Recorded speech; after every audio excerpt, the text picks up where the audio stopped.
स्वागत आहे तुमचं आमच्या मराठी स्टुडिओमध्ये. मी चित्रा, माझ्याबरोबर आहे रोहित.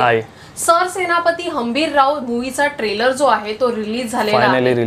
फायनली रिलीज झालेला आहे. ऍक्च्युअली याचा टीजर खूप आधी झालेला आणि आता जाऊन ट्रेलर याचा रिलीज झालेला आहे. ऍक्च्युअली धर्मवीर मूवी बघायला गेलेलो तेव्हा तिथे थिएटरमध्येच ह्याचा ट्रेलर दाखवला गेला होता आणि ऑफिशियली त्यांनी इमिजिएटली त्याच दिवशी रिलीज पण केला. हो, आता रिलीज पण झालेला आहे. तर आता आपण हा ट्रेलर आधी बघून घेऊया आणि नंतर मग त्या ट्रेलरवरती आपण चर्चा करूया. चला. ये फिल्म्स, ये है पूरा मराठा साम्राज्य और ये रायगढ़.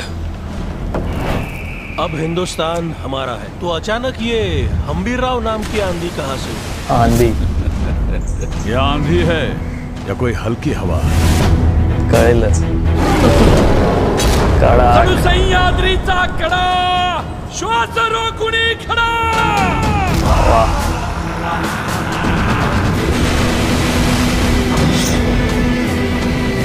परिस्थिती जेवढी बिकट, मराठा तेवढाच तिखट. शिवाजी महाराजांसारखा राजा कधीच कोणा एकाचा नसतो. तो एकाच वेळी समद्या रयतेचा असतो. पण त्याआधी स्वराज्यात ही संभाजी नावाची मोहीम जी उभी राहिली आहे त्याचं काय? संभाजीला समजून घेण्याकरता तुम्हाला तुमचं काळी शिवाजीचं करावं लागेल. बरोबर आहे. संभाजी पुन्हा एकदाच माफ करतो, नंतर गुन्हेगार साफ करतो.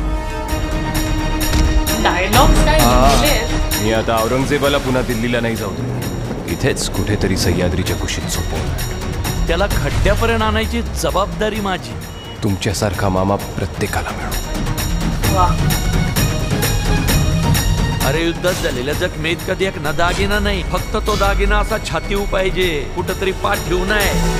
एक असलो तरी लाखाची ताकद ठेवतो.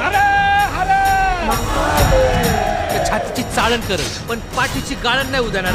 एवढी अवघड मोहीम आखलीत खरी, पण खाचखळग्यांची जाणीव असेल.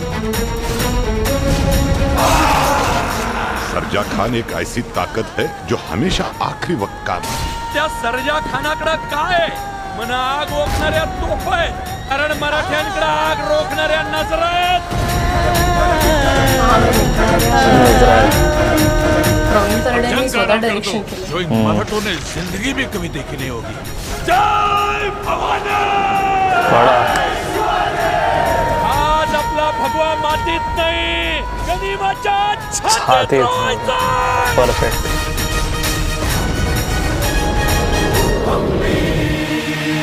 सर सेनापती हंबीरराव 27 मे. कडक. मस्त होता. डायलॉग एक भारी होते. हो, खरंच परफेक्ट कास्टिंग. म्हणजे मी नेहमीच विचार करत आलो की काश्मीरला यार छान रोल का नाही मिळत आहे. तो एवढा कॅपेबल एक हे आहे, तो ऍक्टर आहे आणि काय पर्सनॅलिटी आहे त्याची कडक. आणि सर सेनापती हंबीररावचा ऍक्च्युली आम्ही वाट बघत होतो ट्रेलरची, कारण टीजर पण त्यांनी खूप चांगला बनवला होता. आता 27 मेला हा मूवी जो आहे हा सगळीकडे प्रदर्शित होणार आहे. प्रवीण तरडेंचं स्वतःचं डायरेक्शनही आहे आणि हे याच्यामध्ये कामही करणार आहेत. ऍक्च्युली लीड रोल त्यांचाच आहे, सर सेनापती हंबीररावचा. आणि बघायला मजा येणार आहे. सगळ्या गोष्टी तरी खूप मस्त वाटतायत. सगळे खूप चांगली ऍक्टिंग करतायत. ऍक्च्युली धर्मवीर मूवी मधलंच कास्टिंग इथे परत आपल्याला दिसतंय. ऍक्च्युली तेच सगळे कास्ट इथे झालेले आहेत. मग आता बघूया 27 मेला हा मूवी सगळीकडे रिलीज होणार आहे, तेव्हा मजा येईल जरा हे बघायला. आणि खूप उत्सुकता आहे. आता शेर शिवराज पण झालाय आणि आता धर्मवीरही रिलीज झाला आहे. दोन्ही बॅक टू बॅक खूप मस्त मूवीज रिलीज झाले आणि आता सर सेनापती हंबीरराव पण येतो. म्हणजे या वर्षी मराठी सिनेमा तर बॅक टू बॅक येत आहेत आणि मजा येते म्हणजे बघायला. हो, असं वाटतंय की ते कोविडमुळे हे कदाचित हे मूवी थांबले होते आणि हा सगळा जो बॅकलॉग आहे आता धडाधड सगळे मूवीज येत आहेत आणि आपल्याला आता बघायला आणि बेस्ट ऑफ असे बऱ्याच काळानंतर ऍक्शन मूवीज बाहेर येत आहेत. हो हो, खरंच. खास करून महाराजांवरती. हा, म्हणजे फक्त ती ह्यांची श्रृंखला येते जी 8 ह्याची, त्याच्या व्यतिरिक्त पण हे पण खूप भारी भारी एक एक टॉपिक येतात. लांजेकरांची श्रृंखला आहेच आणि त्या व्यतिरिक्त पण हे मूवीज येत आहेत. आणि इनफॅक्ट रोहित हर हर महादेव पण येणार आहे ना. हो हो त्याच्याबद्दल पण. आणि आम्ही धर्मवीर जेव्हा बघायला गेलो होतो तेव्हा हर हर महादेव बद्दल पण टीजर तो पण आला होता आय गेस इंटरव्हल मध्ये की त्याच्या आधी त्याला व्हॉइस ओव्हर राजसाहेबांचा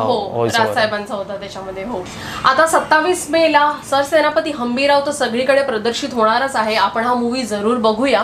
आणि तुम्हाला अजून एक गोष्ट सांगायची होती, धर्मवीर मुक्काम पोस्ट ठाणे या मूवीचा मी रिव्ह्यू ऑलरेडी केलेला आहे चॅनलवरती. हा रिव्ह्यू तुम्ही जरूर बघावा कारण हा खूप मनापासून मी रिव्ह्यू बनवलेला आहे. आणि माझ्या दिघे साहेबांसाठीच्या ज्या काही भावना आहेत त्या सगळ्या मी त्या रिव्ह्यूमध्ये मांडलेल्या आहेत. तर प्लीज तुम्ही हा रिव्ह्यू जरूर बघा आणि तुम्हाला आवडल्यास तेव्हा रिव्ह्यूला शेअर भरपूर करा. तुमच्या फ्रेंड्समध्ये, तुमच्या फॅमिलीमध्ये, रिलेटिव्हजमध्ये सगळ्यांकडे जरूर या व्हिडिओला शेअर करा. मी याची लिंक तुम्हाला जरूर या व्हिडिओमध्ये देईन, तुम्हाला इथेही देईन आणि तुम्हाला व्हिडिओ संपल्यानंतर शेवटीही तो व्हिडिओची लिंक जी आहे तीही मिळून जाईल. आजच्या व्हिडिओसाठी एवढंच होतं. तुम्हाला हा व्हिडिओ आवडला असेल तर लाईक, शेअर आणि कमेंट करायला विसरू नका. आणि असे सुंदर सुंदर व्हिडिओ तुम्हाला पाहिजे असतील तर आमच्या चॅनलला सबस्क्राईब करायला विसरू नका. तोपर्यंत बाय.